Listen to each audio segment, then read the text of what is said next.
साथियों, आज भारत में रिफॉर्म्स के लिए जो कन्विक्शन, जो कमिटमेंट है, वो अभूतपूर्व है। हमारा ग्रीन एनर्जी ट्रांजिशन प्रोग्राम इसका बहुत बड़ा उदाहरण है। दुनिया की 17% पॉपुलेशन होने के बावजूद ग्लोबल कार्बन एमिशन में भारत की हिस्सेदारी सिर्फ 4% है। दुनिया को बर्बाद करने में हमारा कोई रोल नहीं है।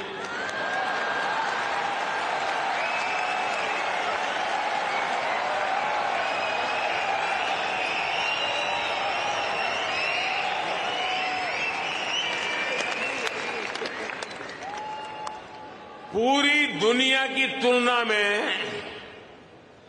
एक तरह से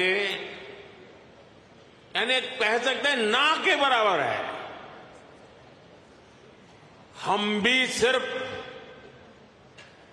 कार्बन फ्यूल जलाकर अपनी ग्रोथ को सपोर्ट कर सकते थे, लेकिन हमने ग्रीन ट्रांजिशन का रास्ता चुना। प्रकृति प्रेम के हमारे संस्कारों ने हमें गाइड किया। इसलिए हम solar, wind, hydro, green hydrogen और न्यूक्लियर एनर्जी पर इन्वेस्टमेंट कर रहे हैं। आप देखिए, भारत G20 का ऐसा देश है जिसने पेरिस क्लाइमेट गोल्स को सबसे पहले पूरा कर दिया।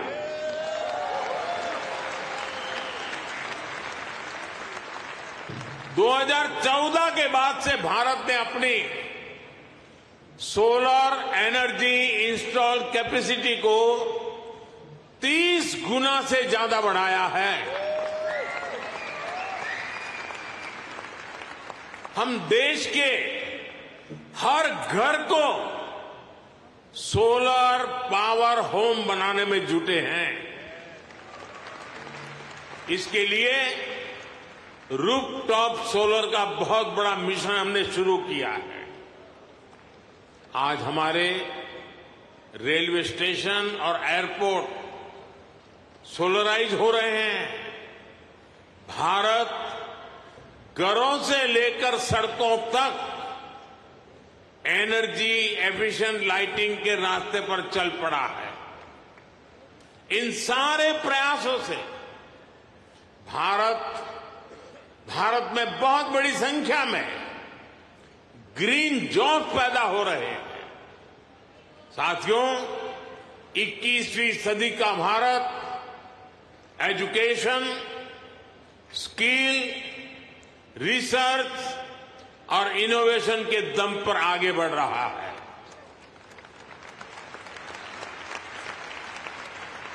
आप सभी नालंदा यूनिवर्सिटी के नाम से परिचित है।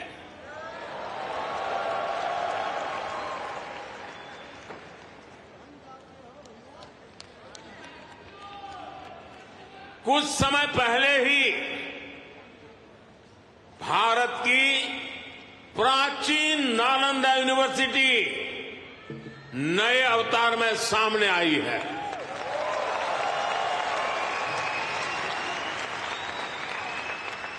आज सिर्फ यूनिवर्सिटी को ही नहीं, बल्कि नालंदा स्पिरिट को भी रिवाइव कर रहा है। पूरी दुनिया के स्टूडेंट्स भारत आकर पढ़े। हम इस तरह का आधुनिक इकोनॉमिक सिस्टम बना रहे हैं।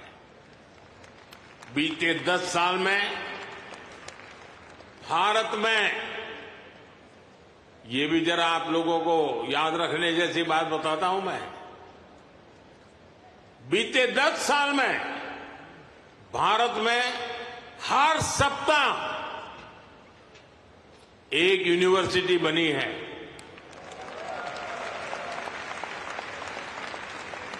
हर दिन 2 नए कॉलेज बने हैं। हर दिन एक नई आईटीआई की स्थापना हुई है। 10 साल में ट्रिपल आईटी की संख्या 9 से बढ़कर 25 हो चुकी है। आईआईएम्स की संख्या 13 से बढ़कर 21 हो चुकी है। एम्स की संख्या 3 गुना बढ़कर 22 हो चुकी है। 10 साल में मेडिकल कॉलेजों की संख्या भी लगभग 2 गुनी हो चुकी है। टॉप ग्लोबल यूनिवर्सिटीज भी आज भारत आ रहे हैं, भारत का नाम है। अभी तक दुनिया ने भारत के डिजाइनर्स का दम देखा, अब दुनिया डिजाइन इन इंडिया का जलवा देखेगी। साथियों, आज हमारी साझेदारी पूरी दुनिया के साथ बढ़ रही है।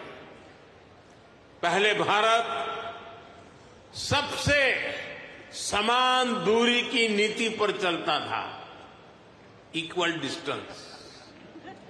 अब भारत सबसे समान नजदीकी की नीति पर चल रहा है।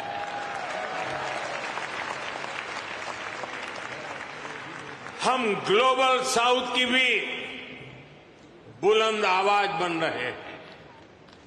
आपने देखा होगा, भारत की पहल पर G20 समिट में अफ्रीकन यूनियन को स्थायी सदस्यता मिली। आज जब भारत ग्लोबल प्लेटफॉर्म पर कुछ कहता है तो दुनिया सुनती है।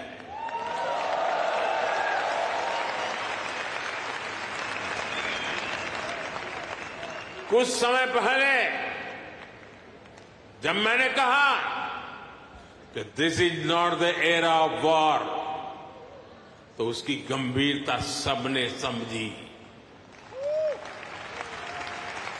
साथियों, आज दुनिया में कहीं भी संकट आए, भारत फर्स्ट रिस्पॉन्डर के रूप में सामने आता है। कोरोना के समय में हमने 150 से ज्यादा देशों को वैक्सीन और दवाइयां भेजी। कहीं भूकंप आए, कहीं साइक्लोन आए, कहीं गृह युद्ध हो, हम मदद के लिए सबसे पहले पहुंचते हैं। यही हमारे पुरखों की सीख है, यही हमारे संस्कार है। साथियों, आज का भारत दुनिया में एक नए कैटलिस्ट एजेंट की तरह उभर रहा है और इसका प्रभाव हर सेक्टर में दिखेगा। ग्लोबल ग्रोथ के प्रोसेस को तेज करने के लिए भारत का रोल अहम होगा। ग्लोबल पीस के प्रोसेस को तेज करने के लिए भारत का रोल अहम होगा। ग्लोबल क्लाइमेट एक्शन को स्पीड अप करने में भारत का रोल अहम होगा। ग्लोबल स्किल गैप को दूर करने में भारत का रोल अहम होगा। ग्लोबल इनोवेशंस को नई दिशा देने में भारत का रोल अहम होगा। ग्लोबल सप्लाई चेन में स्टेबिलिटी के लिए भारत का भूमिका अहम होगा। साथियों, भारत के लिए शक्ति और सामर्थ्य का अर्थ है, भारत के लिए शक्ति और सामर्थ्य का अर्थ है ज्ञानाय दानाय च रक्षणाय